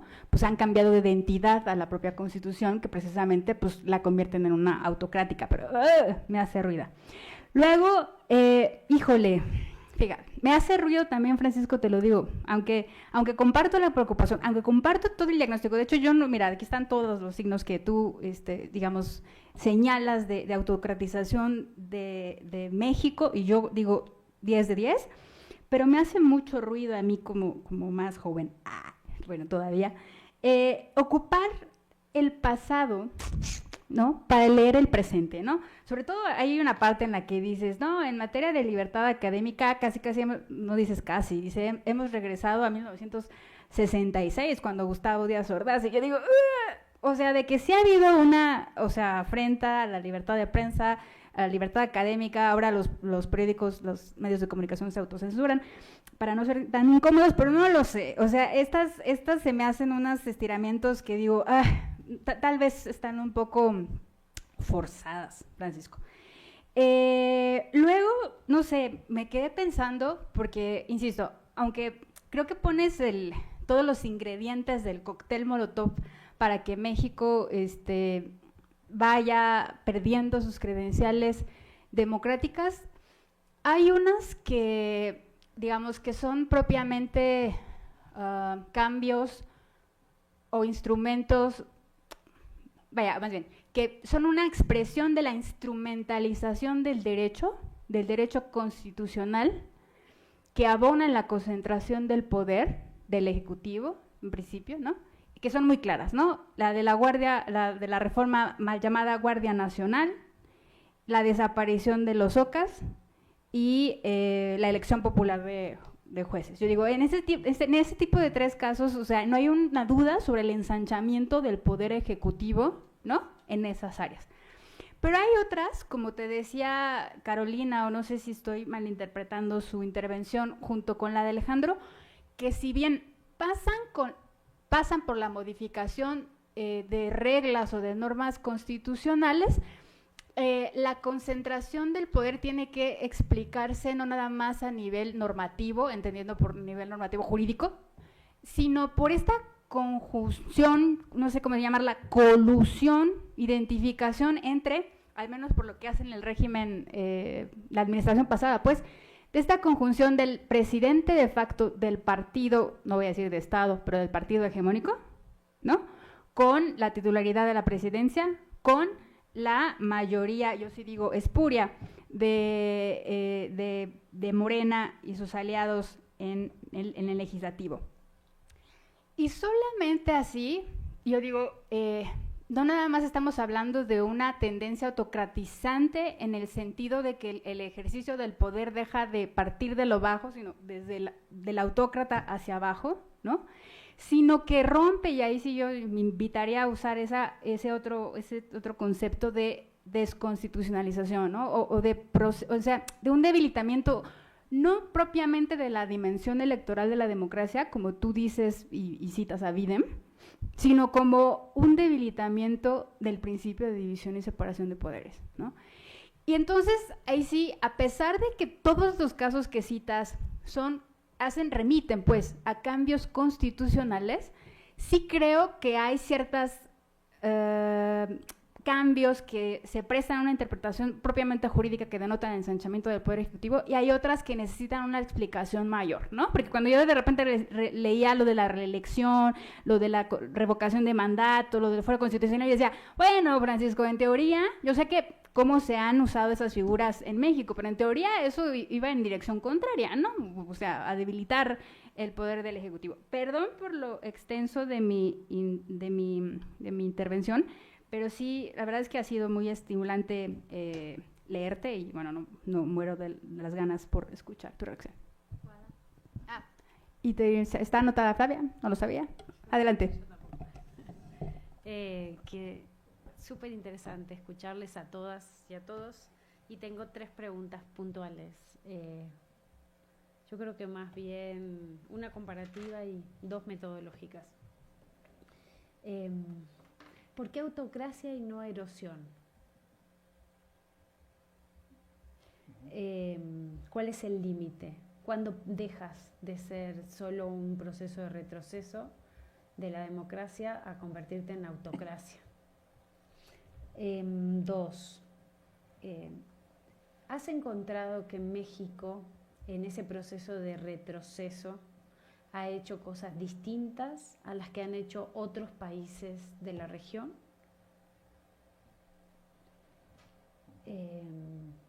Y vinculado a eso, bueno, la literatura en América Latina está, para mí, empantanada en la erosión, ¿no? Yo quiero dar un salto, ¿no? Pero bueno, es mi pelea personal, hacia encontrar las claves que hacen resistir a los casos que resisten o que se recuperan de las erosiones, ¿no? Pero entiendo que la literatura está en lo que la literatura comparada estaba hace 3 años, ¿no? Y lo respeto muchísimo, y me parece muy importante la documentación de esa erosión. Pero sí me gustaría que no cometiéramos los errores de otros momentos de las democratizaciones, en donde tan obsesionados por los detalles de los casos no fuimos capaces de crear teorías de alcance medio. Entonces, me parece que este es un excelente ejercicio, que una vez que tú, no sé en qué capítulo irías, o si en este o en otro libro, pensaras y nos ayudaras a construir una teoría mucho que salga del caso mexicano y que pudiera permitirnos entender. Porque si no, nos va a pasar lo que le está pasando a México, ¿no? Que cree que lo que le está pasando es único, cuando esto ya pasó en Ecuador hace 15 años, ya pasó en Perú hace tanto, ya pasó en otras formas de izquierdas y de derechas, ¿no? Y yo creo que es hora de que por lo menos la ciencia política tenga herramientas para inocular estos procesos, ¿no? Y creo que trabajos como el tuyo podrían ayudarnos a superar esos límites y a pensar más comparativamente, ¿vale? Muchísimas gracias. Muchas gracias. Bueno, voy a tratar de responder a todas las preguntas que se han hecho del público y a las observaciones de Guadalupe y de Flavia. A partir de la elección judicial, ¿qué panorama viene? Bueno, pues un panorama negro, ¿no? Desde luego yo no puedo anticipar, creo que nadie puede anticipar, cuál va a ser el desempeño de los nuevos titulares de juzgados, tribunales y de la Suprema Corte. No me atrevo, se puede decir que, consideradas las trayectorias previas, uno puede tener más o menos una cierta aproximación al tema. Sí me parece que los jueces en adelante van a estar mucho más sujetos que en el pasado al factor electoral. Para ver si se pueden reelegir o no, pues tendrán que tener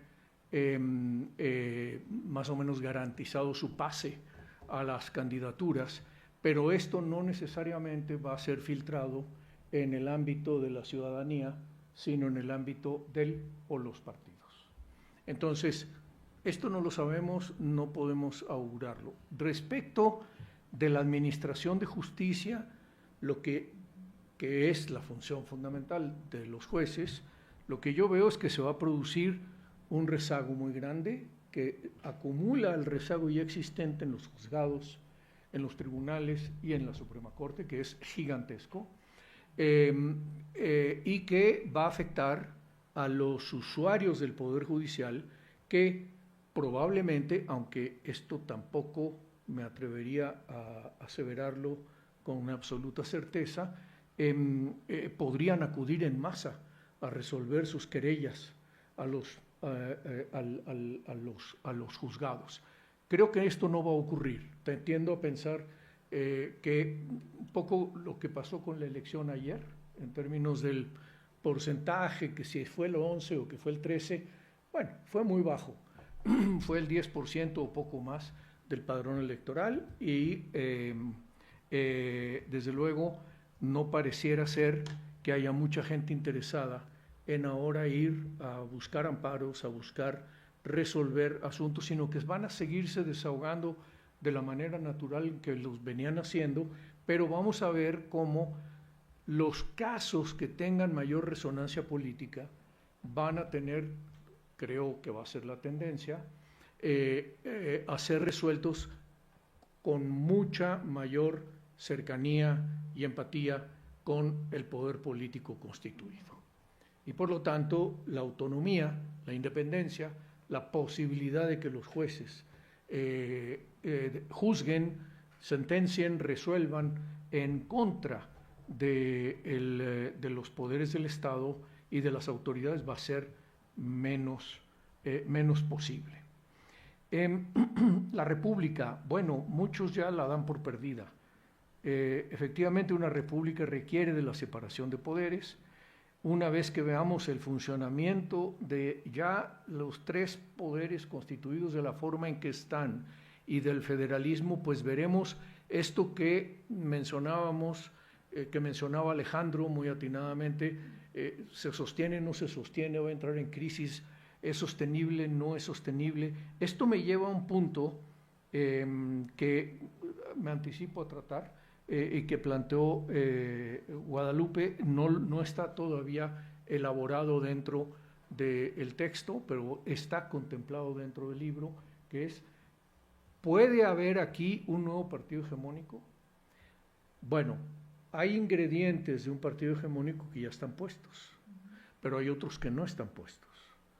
Y el partido hegemónico que nosotros tuvimos anteriormente tenía fuerza de masas, tenía sectores organizados y controlados por el partido, y no los controlaba únicamente con ayudas sociales, los controlaba a través de sindicatos, a través de organizaciones. Yo no veo todavía esas organizaciones, digamos, formando parte, o los tripiés, el tripié, el basamento, los cimientos de lo que es hoy Morena y esta coalición mayoritaria. Pues son procesos en curso, difícil anticipar qué es lo que puede ocurrir posteriormente. Entonces, en ese sentido, creo yo que seguiremos teniendo una república formalmente, pero que el funcionamiento republicano es el que va a estar cuestionado, va a estar puesto en duda. ¿Dónde está la oposición a este modelo? Esa pregunta hace mucha empatía con la observación que hizo Carolina respecto a dónde está la sociedad civil. Es todo un tema a investigar, es todo un tema para los que van a hacer la sociología o están haciendo la sociología de por qué esto fue posible o por qué está siendo posible como está siendo, como está ocurriendo.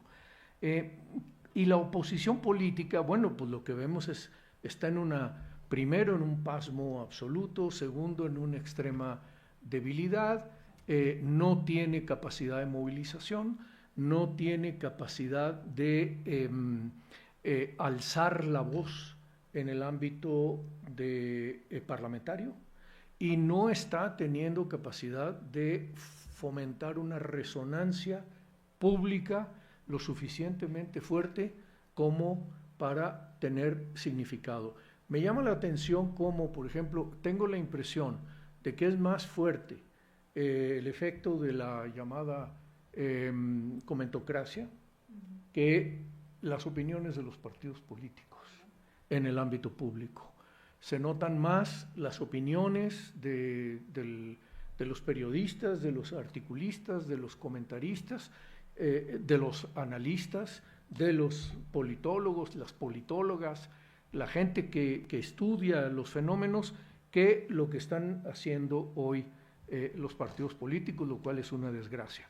¿Surgirá una nueva opción o nuevas opciones a partir de lo que yo consideraría que sí existe, que es una reserva? Hay una reserva democrática en la sociedad civil que no sabemos dónde está, ni cuándo pueda reactivarse. Creo que se activó en la defensa del INE, pero se dispersó posteriormente y no tiene hoy por hoy una forma orgánica. Respecto de los comentarios que hace Guadalupe, pues me parecen fundamentales. Me interesa muchísimo leerte, así que esperaría irme con tu libro hoy mismo, o varios de tus libros, porque pues estamos en los mismos temas, ¿no? Y yo me gustaría refinar, por ejemplo, yo trato la teoría constitucional más desde la teoría política que desde la teoría jurídica. Entonces tengo ese defecto o ventaja, como se le quiera ver, pero en ese sentido no estoy tan centrado en el diálogo con propiamente los juristas, las y los juristas. Pero creo que es un puente importante que hay que construir o que hay que seguir construyendo. No creo que esté en cero, creo que hay que avanzar. Los excesos en los que incurrí al decir que habíamos regresado a los tiempos de Díaz Ordaz en materia de libertad de expresión. Aquí debo decir algo. Lo que yo hice para hacer ese parrafito, esos 2 párrafos, donde están los retrocesos, a qué año nos llevan, usé los indicadores correspondientes de Videm en tiempo. Entonces, cuando veo el de libertad de expresión, así estábamos en 1964. Según Videm, claro, la expresión es diferente. La organización política del Estado es distinta. La conformación de los medios de comunicación es también diferente. Y probablemente esas observaciones no son del todo adecuadas. ¿Por qué? Porque la parte antigua de Videm se construyó a partir de información preexistente. Y la actual, del 2015 en adelante, está hecha con el cuestionario de expertos, ¿no? Que aquí sabemos que Flavia lo conoce muy, muy bien y lo ha manejado. Entonces, fue una manera de decir, miren, pues, de dibujar un poco el grado del retroceso en distintos niveles de disfrute de derechos. La pérdida de credenciales democráticas y efectivamente los 3 grandes factores, la Guardia Nacional, la desaparición de los órganos autónomos y la reforma judicial, pues son 3 de los más importantes, pero por ejemplo, el retroceso en materia de amparo, esta reforma constitucional en materia de inimpugnabilidad de las reformas constitucionales, pues son verdaderas aberraciones que también constituyen pilares de lo que es un modelo de carácter autocrático. Y efectivamente yo creo que la democracia no consiste solamente en elecciones, consiste en elecciones más un sistema constitucional de carácter democrático, y tiendo a buscar la manera de conjugar ambos factores. No me satisface la idea de que solamente existe una democracia en función de que permanezca la posibilidad electoral de reemplazar al gobernante, porque me parece que esa posibilidad está relacionada con la persistencia de un equilibrio de poderes que impida la captura de la institución electoral y la libre competencia de los partidos políticos. Respecto a las preguntas de Flavia, ¿por qué autocracia y no erosión? Porque hay un diseño. La erosión es cómo los procesos se van degradando, se van desdibujando las instituciones, se van degradando las formas en que las instituciones tienen eficacia, se van deformando las expresiones de los actores. Pero aquí, en este caso, como en otros casos, hay un diseño deliberado de construir una estructura política estatal que tenga una sola voz, que tenga una sola médula espinal y no varias, como es el caso del pluralismo. ¿México ha hecho cosas distintas a otros países en el mismo sentido? No lo sé, no puedo responder a esa pregunta, pero justamente a responder esa pregunta apunta el proyecto dentro del que se inscribe este proceso.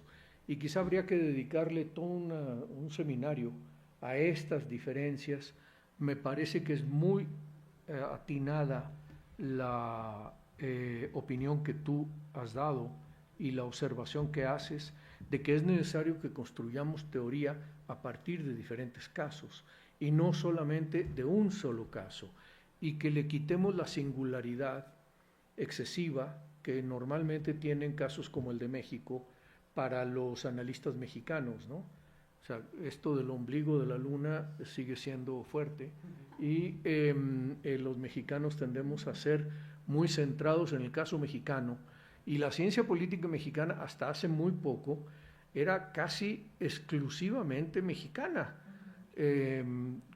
Claro, como pasó de un momento en que la politología era en realidad un juego de avalorios, de adivinaciones acerca de quién sería el siguiente presidente o gobernador, a una profesión mucho más activa para estudiar la competencia política, la formación de los partidos, el sistema electoral, la competencia, etcétera, etcétera, etcétera. Es decir, todo lo que abrió el periodo democrático, la formación de nuevas mayorías, los cambios entre mayorías y minorías, etcétera, etcétera, etcétera, cómo se fue desenvolviendo ese pluralismo, pues obviamente se robusteció mucho la ciencia política en México, pero le falta todavía entrar bien en serio en el ámbito comparativo.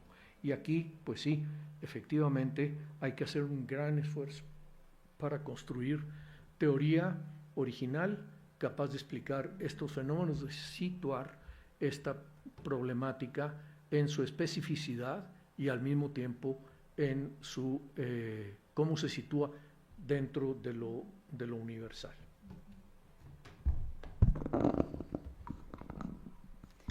Muchísimas gracias, Francisco, de verdad esta ha sido, y no lo digo yo, ustedes lo han visto, lo han escuchado, lo han seguido. Hemos tenido una sesión de lujo de cierre de este primer semestre de nuestro seminario permanente 2025. No me resta más que agradecerles a todas las personas que están aquí presentes, a las personas que nos siguen por el Zoom, a las personas que obviamente están siguiendo esta transmisión por YouTube y que se han animado incluso a hacer preguntas. A nombre de la doctora Flavia Freidenberg y mío, Guadalupe Salmorán, les saludamos y les invitamos a seguir el segundo semestre regresando de vacaciones. Hasta luego.